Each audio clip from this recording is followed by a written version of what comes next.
वार्षिक परीक्षा 2022 कक्षा 9 विज्ञान का असली पेपर मिल चुका है। नमस्कार बच्चों, स्वागत आप सभी का आपके अपने YouTube चैनल में। अगर आप कक्षा 9 के विद्यार्थी हैं तो इस वीडियो को आपको कंप्लीट देखना है। और आज की इस वीडियो में मैं आपको कक्षा 9 विज्ञान का एक ऐसा पेपर बताने वाला हूं जो आपके इस बार वार्षिक परीक्षा 2022 में आने वाला है। तो एग्जाम से पहले ये कंप्लीट पेपर आपको अच्छे से तैयार करना है। तो सबसे पहले आप देख सकते हैं पेपर में खंड ए यानी सेक्शन ए आपको दिया गया है और इसमें पहला प्रश्न है आपके बहुवैकल्पिक प्रश्न यानी मल्टीपल चॉइस क्वेश्चन है वो आपको दिए गए हैं। और क्वेश्चंस है वो आपके इंग्लिश और हिंदी दोनों मीडियम में है। तो यहाँ पर पहला प्रश्न है आपके कि दूध में से क्रीम को पृथक करने की विधि कौन सी है। तो ए ऑप्शन में आपको अभिकेंद्रण दिया गया है और बी में आपको अपकेंद्रण दिया गया है और सी में ऊर्ध्वपातन दिया गया है और डी में आपको दिया गया है क्रोमेटोग्राफी। तो इस प्रश्न का जो सही उत्तर है वो आपको बताना है। उसके बाद में दूसरा प्रश्न है आपके कि नमक और अमोनियम क्लोराइड के मिश्रण में से नमक को कैसे पृथक करेंगे। तो ए ऑप्शन में आपके ऊर्ध्वपातन और बी में आपके वाष्पीकरण और सी में आपके अपकेंद्रण और डी में आपके क्रोमेटोग्राफी। उसके बाद में तीसरा प्रश्न आपको दिया गया है कि मोल संकल्पना के अनुसार पदार्थ के एक मोल में कणों की संख्या कितनी होगी। तो ए ऑप्शन में आपके 6.022 गुणा 10 की पावर 12 और बी में आपको दिया गया है कि 6.022 गुणा 10 की पावर 23 और सी ऑप्शन में आपको दिया गया है कि 6.022 गुणा 10 की पावर 20 और डी में आपको दिया गया है कि 6.022 गुणा 10 की पावर 18। तो इस प्रश्न का जो सही उत्तर है वो आपको बताना है। उसके बाद में प्रश्न संख्या 4 है आपके कि 46 ग्राम सोडियम परमाणु में परमाणुओं की संख्या है वो कितनी होती है। तो इसमें भी देख सकते हैं आप देख सकते हैं कि आपको 4 ऑप्शन है वो दिए गए हैं। तो इसमें सही ऑप्शन है वो आपको बताना है। उसके बाद में प्रश्न संख्या 5 है आपके कि अणु में नाभिक की खोज की थी। तो ए में आपके थॉमसन, बी में आपके चैडविक, सी में रदरफोर्ड और डी में आपके डाल्टन। तो इस प्रश्न का भी सही उत्तर है वो आपको बताना है। उसके बाद में प्रश्न संख्या 6 है आपके कि पृथ्वी के संदर्भ में मुक्त पतन में वस्तुओं का आरंभिक वेग है वो कितना होता है। तो यहाँ पर ए ऑप्शन में आपको दिया गया है √2gh और बी में √gh दिया गया है, सी में आपको 0 दिया गया है और डी में आपको √mgh दिया गया है। उसके बाद में प्रश्न संख्या 7 है आपके कि पृथ्वी के लिए गुरुत्वीय त्वरण का मान है वो कितना होता है।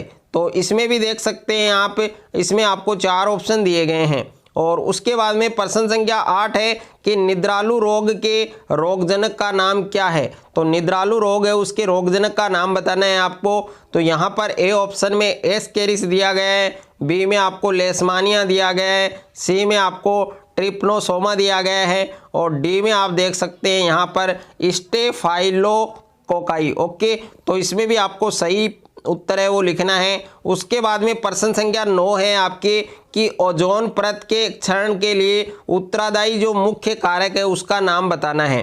तो ए ऑप्शन में CO2, बी में आपके O2, सी में CFC और डी में आपके CH4। उसके बाद में प्रश्न संख्या 10 है कि शहद किस जीव से प्राप्त होता है। तो ए ऑप्शन में मधुमक्खी, बी में घरेलू मक्खी, सी में केंचुआ और डी में आपकी मछली। तो सही प्रश्न का जो उत्तर है, इस प्रश्न का उत्तर है वो आपको लिखना है। उसके बाद में दूसरा प्रश्न है आपके विलियन की परिभाषा लिखिए, यानी विलियन की परिभाषा है वो आपको लिखनी है। और तीसरा प्रश्न है कि मोलर द्रव्यमान से आप क्या समझते हैं। और प्रश्न संख्या 4 है कि परमाणु के बाह्यतम कोश में अधिकतम इलेक्ट्रॉनों की संख्या ज्ञात करने का सूत्र लिखिए। तो परमाणु के बाह्य कोश में अधिकतम इलेक्ट्रॉनों की संख्या ज्ञात करने का क्या फार्मूला होता है, क्या सूत्र होता है, वो सूत्र आपको लिखना है। उसके बाद में प्रश्न संख्या 5 है आपके कि कोशिका का शक्ति ग्रह, कोशिका का पावर हाउस किसे कहते हैं। और प्रश्न संख्या 6 है आपके कि वेग में परिवर्तन की दर को क्या कहा जाता है, क्या कहते हैं। और प्रश्न संख्या 7 है, असंतुलित बल से आप क्या समझते हैं, यानी असंतुलित बल है उसकी परिभाषा लिखनी है। और प्रश्न संख्या 8 है कि गुरुत्वाकर्षण सिद्धांत किस वैज्ञानिक ने दिया, यह आपको बताना है। और प्रश्न संख्या 9 है आपके पित्तल मिश्र धातु कौन कौन सी धातुओं का मिश्रण है, तो इसमें कौन कौन सी 2 धातुएं हैं जिनका पित्तल मिश्र धातु है वो मिश्रण मानी जाती है। और प्रश्न संख्या 10 है आपके कि शरीर की संरचनात्मक और क्रियात्मक इकाई को क्या कहते हैं, वो आपको बताना है। और प्रश्न संख्या 11 है कि भारत में अधिकांश कृषि किस पर आधारित है, तो वो आपको बताना है। उसके बाद में सेक्शन बी है यानी खंड ब दिया गया है और इसमें प्रश्न संख्या 12 है आपके कि ऊर्ध्वपातन किसे कहते हैं, उदाहरण देकर समझाइए। और प्रश्न संख्या 13 है कि निम्नलिखित यौगिकों के रासायनिक सूत्र लिखिए, जिसमें पहला है हाइड्रोजन क्लोराइड और दूसरा है आपके कैल्शियम ऑक्साइड। उसके बाद में देखिए अथवा में भी प्रश्न आपको दिया गया है कि 52 ग्राम हीलियम में मोल की संख्या याद कीजिए। उसके बाद में प्रश्न संख्या 14 है कि परमाणु तथा अणु में अंतर स्पष्ट कीजिए, तो परमाणु और अणु में आपको अंतर है वो लिखना है। और प्रश्न संख्या 15 है कि संतुलित और असंतुलित बल में अंतर बताइए, तो संतुलित बल और असंतुलित बल है उसमें आपको अंतर समझाना है। और प्रश्न संख्या 16 है आपके कि गुरुत्वाकर्षण का सार्वत्रिक नियम क्या है, तो गुरुत्वाकर्षण का जो सार्वत्रिक नियम है वो लिखना है। और अथवा में प्रश्न दिया गया है आपको अगर किसी वस्तु का पृथ्वी पर भार 60 kg है तो उसका चंद्रमा पर भार है वो कितना होगा। और प्रश्न संख्या 17 है कि किसी वस्तु की गति की अवस्था में हम किस प्रकार से परिवर्तन कर सकते हैं। और प्रश्न संख्या 18 है कि संक्रामक रोग किसे कहते हैं, संक्रामक रोग है उसकी परिभाषा लिखनी है और यह आपको उदाहरण देकर समझाना है। उसके बाद में अथवा में प्रश्न आपको दिया गया है कि असंक्रामक रोग से आप क्या समझते हैं, इसको भी आपको उदाहरण देकर समझाना है। प्रश्न संख्या 19 है आपके कि जैव रासायनिक चक्रण से आप क्या समझते हैं।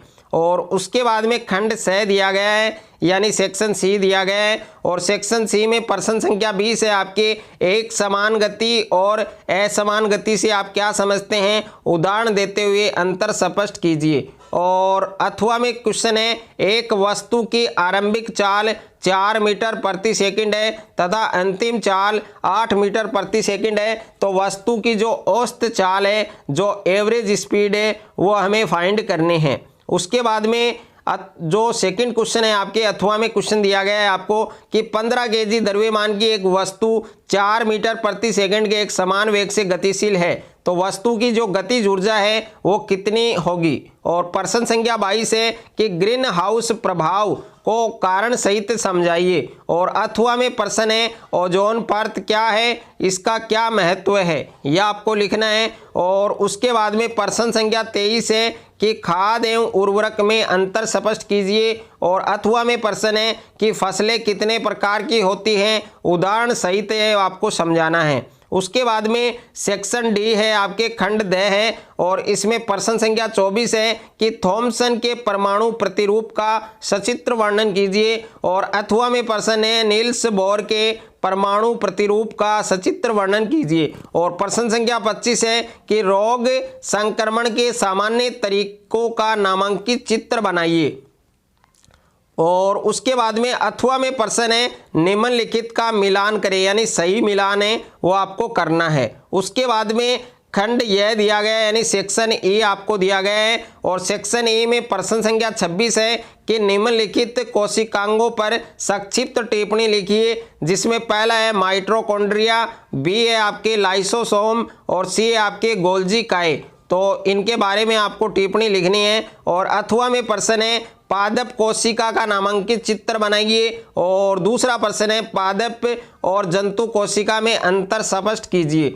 और अथवा में प्रश्न है कि जंतु कोशिका का नामांकित चित्र बनाइए और लाइसोसोम को आत्मघाती थैलियां क्यों कहा जाता है। और उसके बाद में प्रश्न संख्या 27 है कि ऊर्जा संरक्षण का नियम क्या है, उदाहरण सहित आपको समझाना है। और अथवा में प्रश्न है कार्य तथा गतिज ऊर्जा में संबंध की समीकरण है उसको व्युत्पन्न करना है। अथवा में प्रश्न है कि धनात्मक कार्य और ऋणात्मक कार्य में उदाहरण सहित अंतर है वो स्पष्ट करना है। उसके बाद में प्रश्न संख्या 28 है कि नाइट्रोजन चक्र का सचित्र वर्णन करना है। और अथवा में प्रश्न है जलीय चक्र को सचित्र समझाइए। और अथवा में एक और प्रश्न है ऑक्सीजन चक्र का सचित्र वर्णन कीजिए। तो ये कंप्लीट पेपर आपको अच्छे से तैयार करना है।